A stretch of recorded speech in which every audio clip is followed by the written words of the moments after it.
Assalamualaikum warahmatullahi wabarakatuh. Perkenalkan, nama saya Rizka Fajariani Safitri dengan stambuk A1J1181027. Video ini dibuat untuk memenuhi tugas praktikum mata kuliah Anatomi dan Fisiologi Manusia yang diampu oleh Bapak dosen Mustamin Balumbi SPD MSI dan dibimbing oleh asisten Firan Sahid.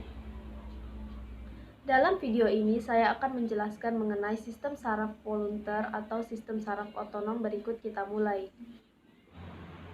Sistem saraf otonom memegang peranan yang sangat penting dalam meregulasi organ-organ sebelah dalam. Sistem ini bekerja secara otomatis dan di luar kesadaran. Otomatisasi memungkinkan tubuh dapat menghadapi lingkungan yang selalu berubah setiap saat. Saraf otonom terinervasi dengan organ sebelah dalam seperti otot jantung, otot polos, dan beberapa kelenjar-kelenjar. Sistem ini meregulasi tekanan dan aliran darah, motilitas saluran pencernaan dan sekresinya, suhu tubuh, dilatasi saluran pernapasan, paras glukosa, metabolisme, mikturisi, refleksi pupil mata dan akomodasinya, sekresi kelenjar-kelenjar, termogulasi, dan masih banyak lagi. Saraf otonom terdiri dari saraf simpatik dan saraf parasimpatik. Preganglion saraf simpatik pendek berasal dari gerai meter tulang belakang dan meninggalkannya melalui ventral. Sedangkan preganglion saraf parasimpatik berasal dari batang otak dan bagian sakral. Kemudian menjulur keluar dan bersinapsis dengan ganglion yang dekat dengan organ sebelah dalam. Organ yang pertama adalah mata. Pada saraf simpatik, letak ganglionnya berada di paravertebral dan bekerja dalam dilatasi pupil mata dan relaksasi otot siliaris untuk pandangan yang jauh.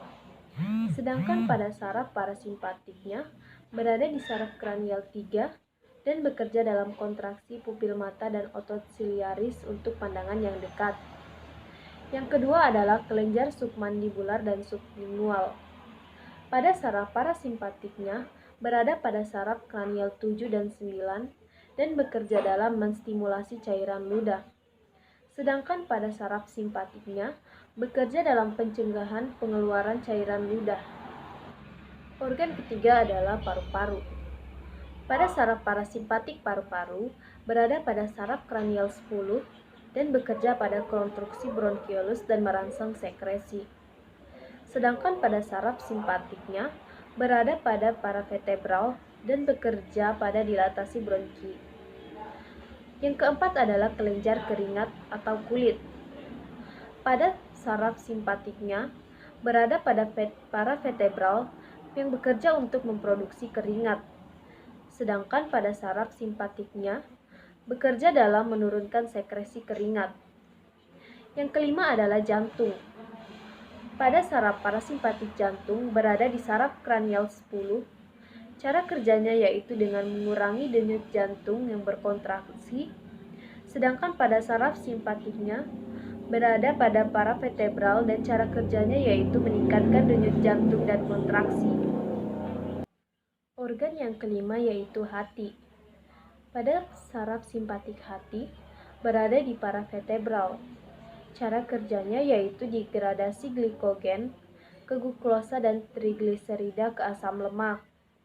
Sedangkan pada saraf parasimpatiknya, cara kerjanya yaitu dengan menstimulasi pengeluaran empedu. Organ ketujuh yaitu lambung. Pada saraf simpatiknya berada di paravertebral. Cara kerjanya yaitu menghambat kerja jantung dan pankreas, serta menghambat aktivitas mencerna. Sedangkan pada saraf parasimpatiknya berada di saraf kranial 10, dan cara kerjanya yaitu memacu kerja lambung dan sekresi eksokrin dan pelepasan insulin, serta menstimulasi aktivitas mencerna.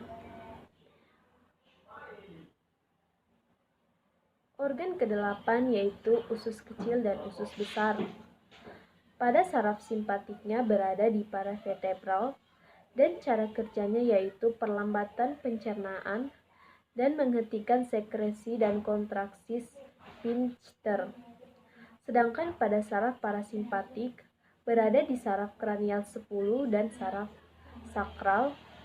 Dengan cara kerjanya yaitu meningkatkan motilitas dan sekresi dan relaksasi sphincter untuk meningkatkan livakasi. Organ kesembilan adalah ginjal. Pada saraf simpatik ginjal terletak di paravertebral dan bekerja dalam mensekresi epinervin dan neuronervin. Organ ke-10 yaitu kandung kemih. Pada saraf simpatiknya berada di paravertebral dan bekerja dalam relaksasi kandung kemih, sedangkan pada saraf parasimpatiknya berada di saraf sakral yang bekerja dalam kontraksi kandung kemih. Dan organ yang ke-11 adalah genital.